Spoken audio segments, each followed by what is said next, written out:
12 જૂન 2025નો દિવસ ગુજરાતવાસીઓ ક્યારે ભૂલી ન શકે તેવો કાળો દિવસ હતો, કારણ કે અમદાવાદ પ્લેન ક્રેશ દુર્ઘટના હજુ પણ આંખો બંધ કરો ત્યાં નજરો સામે દેખાય છે. તો જેમણે પોતાના સ્વજનો ગુમાવ્યા તેમની સ્થિતિ કેવી હશે તેનો અંદાજ લગાવતા જ રૂવાડા ઊભા થઈ જાય છે.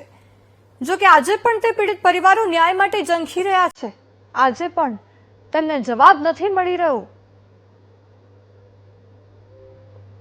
12 જૂન 2025 ભારતના ઇતિહાસમાં કાળા અક્ષરે લખાયેલો દિવસ.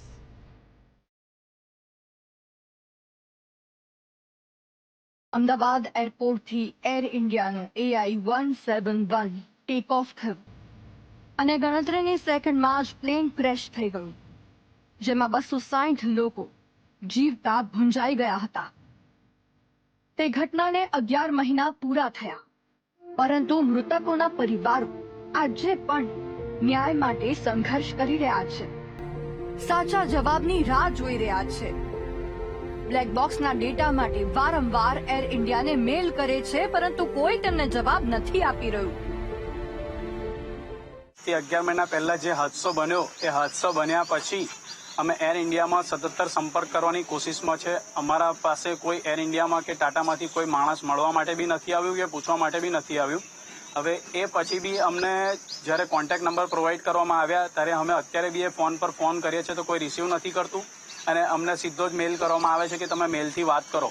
બાકી અમારા સાઈડથી અત્યારે એર ઇન્ડિયા અને ટાટા તરફથી કોઈ સપોર્ટ નથી. 0% સપોર્ટ કહીએ ને તો બી ખરું. હવે મેન વસ્તુ છે કે બ્લેક બોક્સના ડેટા જે અમારે મેન વસ્તુ અમારો મુદ્દો છે, જે આગળ બી અમે 3-4 વાર પ્રેસમાં કહી ચૂકેલા છે કે અમને મુદ્દો અમારો મેન આ જ છે કે અમને પ્રેસ કોન્ફરન્સ થકી બી અમે કહ્યું છે કે અમને બ્લેક બોક્સના ડેટા આપવામાં આવે.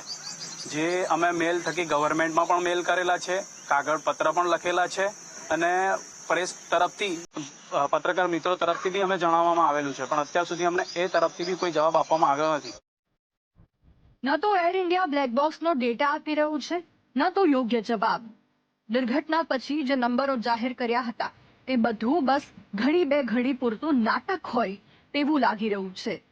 કોઈ એક પરિવાર બ્લેક બોક્સનો ડેટા નથી ઈચ્છી રહ્યો, 200 પરિવારને સાચો જવાબ અને માહિતી જોઈએ છે. તેવામાં જોવાનું એ રહેશે કે પીડિત પરિવારોને દુર્ઘટના કેવી રીતે થઈ તેનો સાચો જવાબ ક્યારે મળે છે. કેમેરામેન આશિષ ડોડિયા સાથે અનિતા પચની, VTV ન્યૂઝ, અમદાવાદ.